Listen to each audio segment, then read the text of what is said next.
जय हिंद आप सभी को। आज एक्टिविटी 1.9 को लेके कुछ क्वेश्चंस देखेंगे एंड देन ऑब्जर्वेशन भी चेकआउट करेंगे। अब 1.9 को करवाने से पहले मैं आपको ना एक चीज़ सिखाना चाहता हूँ, मतलब है क्या। अब जो एक्टिविटी शुरू होने वाली है वो टोटली डिपेंड करती है डिस्प्लेसमेंट पे।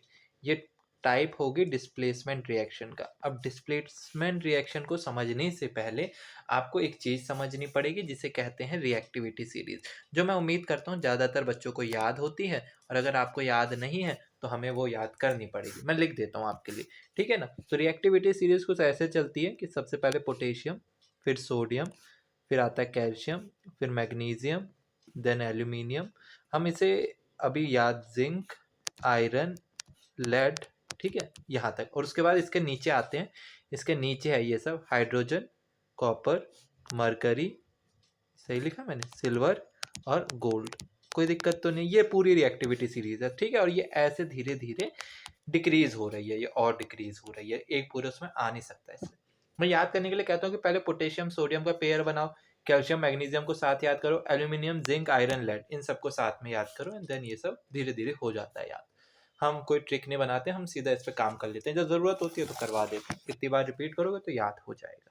अब सुनिए, रिएक्टिविटी सीरीज में सिंपल सी बात है, जो ऊपर है वो बाप है, जो ऊपर है वो बाप है, सिंपल सी बात। तो रिएक्टिविटी सीरीज सिखाती क्या है? वो ये दिखाती है कि कौन सबसे ज्यादा ताकतवर है, कौन किसको उसके प्लेस से हटा सकता है, कौन रिएक्शन में बहुत तेजी से रिएक्ट आउट करता है। और रिएक्टिविटी सीरीज का बेस है वाटर, कि ये वाटर से किस तरीके से ट्रीट कर रहे हैं, वाटर से किस तरीके से रिएक्ट कर रहे हैं, उस पर बनाई गई है।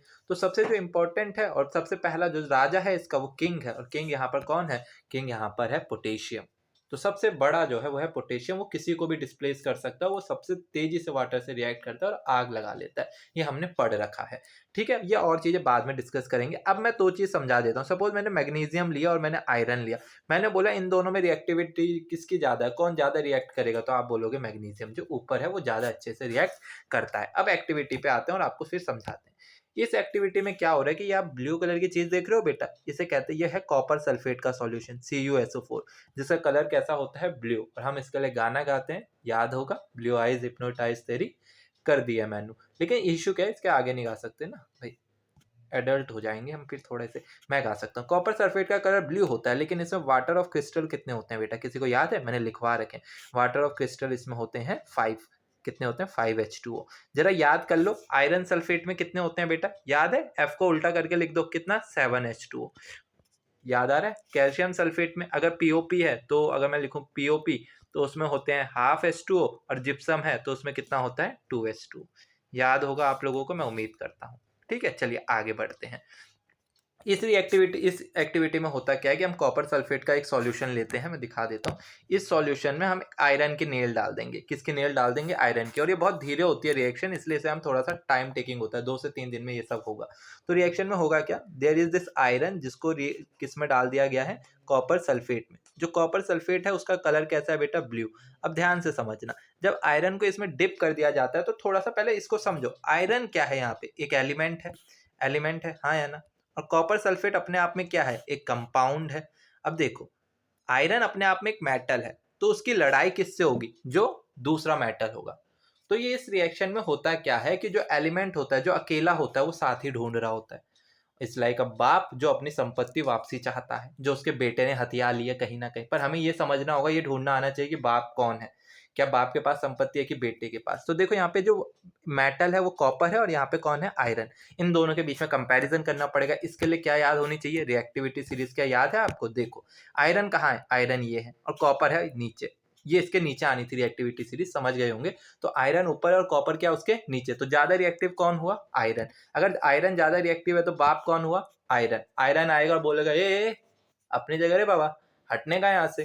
तो आयरन कॉपर को हटा देगा और ये बना देगा फेरस सल्फेट, FeSO4। जिसकी फॉर्मेशन होगी और कॉपर अलग से निकल जाएगा। ये जो कॉपर होगा इसका कलर कैसा होता है वैसे? रेडिश ब्राउन होता है। आपकी बुक में ब्राउन भी लिखा हुआ हो सकता है। तो ये ब्राउन कलर की जो चीज है वो कहीं पे इकट्ठा होगी, पर किस पे? वो जो नेल है ना, जो ये नेल है, इसके ऊपर ना ब्राउन कलर की चीज ऐसे जमा हो जाएगी।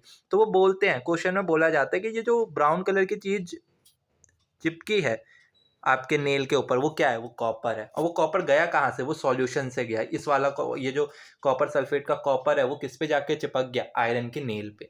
तो अब ऑब्जर्वेशन देख लें इसकी जल्दी से। चलिए लीजिए कर देते हैं इसे 2 मिनट में। पहला कि जो ये ब्लू कलर है वो क्या हो जाएगा? फेड हो जाएगा। फेड हो जाएगा। क्या हो जाएगा? फेड। या फिर आप बोल सकते हो हल्का ग्रीन हो जाएगा। मतलब वैसे हम हल्का ग्रीन, लाइट ग्रीन हो जाता है। हम सीधा लिख सकते हैं कि पहली ऑब्जर्वेशन है कि white blue colour copper sulphate का फेड हो जाता है, हल्का ब्लूइश हो जाता है या फिर ग्रीनिश हो जाता है, लाइट ग्रीनिश। फेड कर लेंगे, बहुत है। दूसरा होता है कि कॉपर के ऊपर, कॉपर जो होता है वो आयरन के नेल पे क्या कर जाता है? स्टिक कर जाता है। आयरन के नेल के ऊपर कौन चिपक जाता है? कॉपर चिपक जाता है। तो कॉपर क्या आ जाता है? वो आयरन के सरफेस पे आ जाता है। इसलिए जो ब्राउन कलर दिख रहा है आपको, ये किसकी वजह से? Due to the deposition of copper. Copper क्या हो जाता है? डिपोजिट हो जाता है आयरन के नेल के ऊपर। इतना समझ में आया? यही इस रिएक्शन में है। चलिए हम आपको जल्दी से क्वेश्चन की तरफ लेके चलते हैं। क्वेश्चन ये रहे, अब मेरे को बता देंगे right the change in colour कैसा होता है भैया? ब्लू से ब्लू फेड हो जाता है या फिर हल्का ग्रीन बन जाता है। हल्का ग्रीन क्यों बन रहा है? क्योंकि आयरन सल्फेट की फॉर्मेशन है। दूसरा, ये कौन सी टाइप की रिएक्शन है? डिस्प्लेसमेंट। अब मैं डिस्प्लेसमेंट रिएक्शन की डेफिनेशन आपको दिखा देता हूँ। Displacement reaction is a chemical reaction in which more reactive element बाप डिस्प्लेसेस लेस रिएक्टिव एलिमेंट। पर कहाँ से? कंपाउंड से। तो अगर ऐसे लिखा आ जाए कभी कि A प्लस बी और C, गाली मत समझना। तो A क्या करेगा? Suppose B is a metal here और A और B मेटल है, तो A जो है वो बी को उसकी जगह से हटा देगा। और ये तो ये किस चीज की रिएक्शन है? ये रिएक्शन है बेटा डिस्प्लेसमेंट की। इतना समझ में आ गया? That's all in this whole reaction. आपने और चीजें याद कर ली है, रिएक्टिविटी सीरीज याद कर लेनी है, प्लेलिस्ट चेक कर लेनी है अगर कोई एक्टिविटी छूट गई है। बाकी कमेंट करके जरूर बताएं कि कोई दिक्कत है, कोई समस्या है जो हम सॉल्व आउट कर सकें। ध्यान रखें, खुश रहें, जय हिंद।